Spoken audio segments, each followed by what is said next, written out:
प्रधानमंत्री मोदी सबसे पहले यूएई जा रहे हैं। वे यूएई के लिए रवाना हो गए हैं।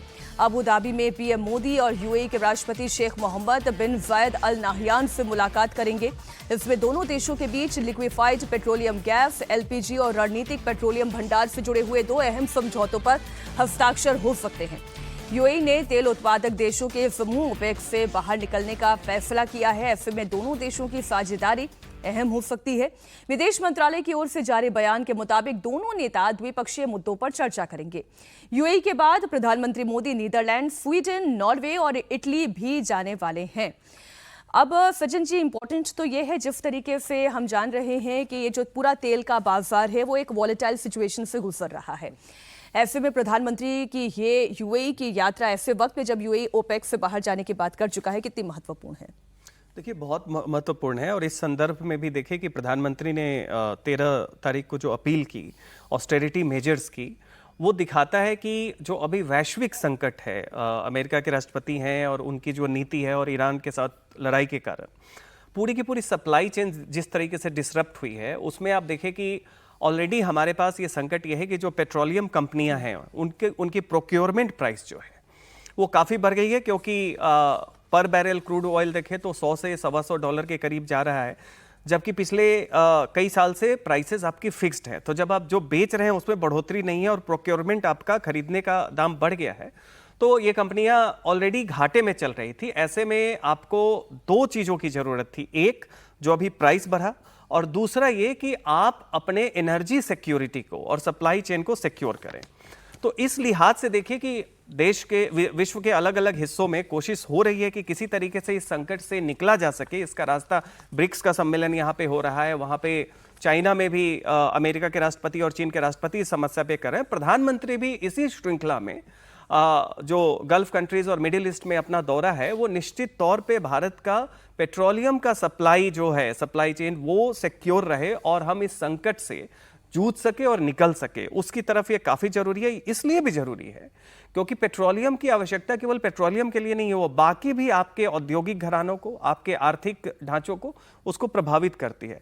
ऐसे समय में अर्थव्यवस्था के लिए एक वैश्विक संकट है जिसका भारत पे भी असर पड़ सकता है, और उसके लिए प्रधानमंत्री निश्चित तौर पे पूरी कोशिश कर रहे हैं। और यह यात्रा उसी चरण का एक हिस्सा है।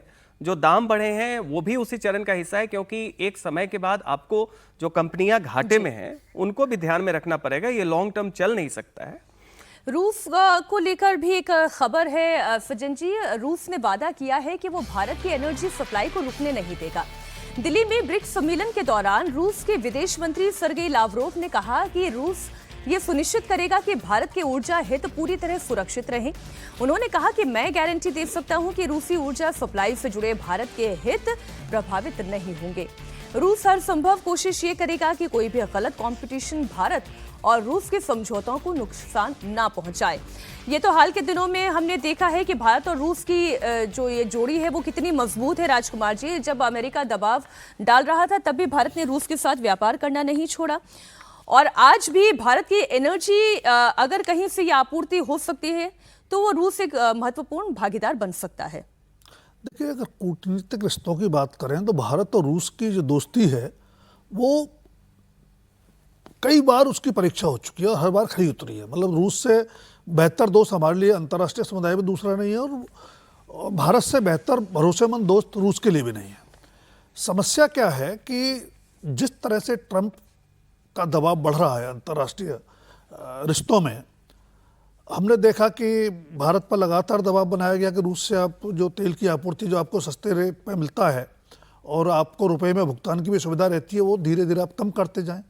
युद्ध के चलते वो 1 महीने का समय बढ़ाने की बात आई, फिर 1 महीना बढ़ाया गया, और वो जो अवधि है वो 16 मई को भी ख़त्म होने वाली है। तो रूस ने अपना काम कर दिया कि हम उसके लिए प्रतिबद्ध हैं कि भारत की ऊर्जा जरूरतों को पूरा करें और उसको कोई समस्या नहीं आनी चाहिए सप्लाई चेन में। लेकिन क्या अमेरिकी दबाव को दरकिनार करते हुए हम उस तेल आयात को जारी रखेंगे जो पिछले दिनों में 23 बैरल पर डे तक पहुंच गया है, जो बीच में बहुत कम हो गया था?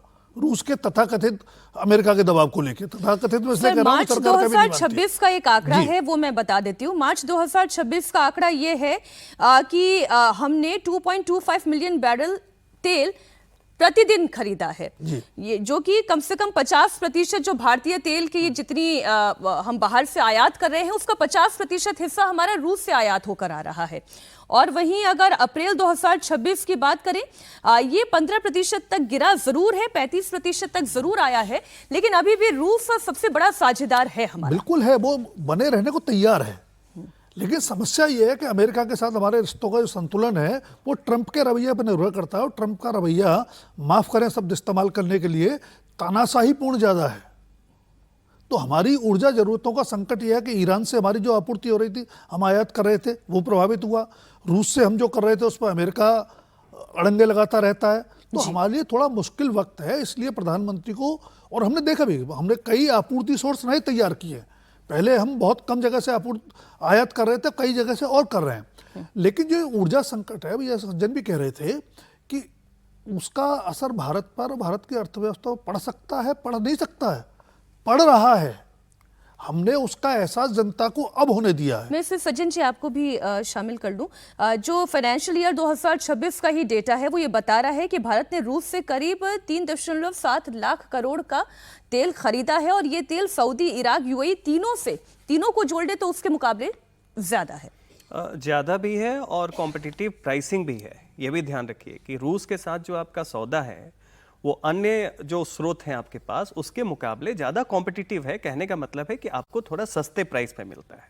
कारण यह है कि सामरिक तरीके से देखिए, रूस आपके डिफेंस और एनर्जी सिक्योरिटी दोनों के लिए एक रिलायबल पार्टनर है, और रिलायबल के साथ साथ वो आपको ये स्पेस भी देता है कि जो प्राइसिंग आप बाकी जगह से ले रहे हैं उसके तुलना में वो मिले। और जैसा कि अभी बता रहे थे कि निश्चित तौर पे जो अमेरिकी दबाव भारत के ऊपर है, तो दो कारण से, एक धारणा में इसका काउंटर होना चाहिए, लेकिन साथ ही साथ व्यवहारिकता में आपको और भी स्रोत इसलिए ढूंढना है क्योंकि जिस तरीके से अभी विश्व आर्थिक और एनर्जी सिक्योरिटी प्रभावित हो रही है, वैसे में आपको अपने सोर्स डाइवर्सिफाई करने ही होंगे। और प्रधानमंत्री का जो दौरे की बात हम लोग कर रहे थे, वो उसी मुहिम का हिस्सा है। ऑलरेडी ईरान वॉर के कारण क्या हो रहा है कि मिडिल ईस्ट की बहुत सारी जो तेल उत्पादक देश हैं वो काफी हद तक इससे प्रभावित है। लेकिन इन सारे समीकरण में रूस की सेंट्रलिटी कि सबसे रिलायबल पार्टनर होने का उसका जो एक परसेप्शन है, वो स्ट्रेटजिक लेवल पे भी, और भारत में आप सामाजिक तौर पे भी देखें, धारणा में भी हम लोगों को लगता है कि जब रूस से हमारा लेन देन हो रहा है तो उस पर एक विश्वास रहता है कि वहां उच्छृंखलता नहीं है। और वो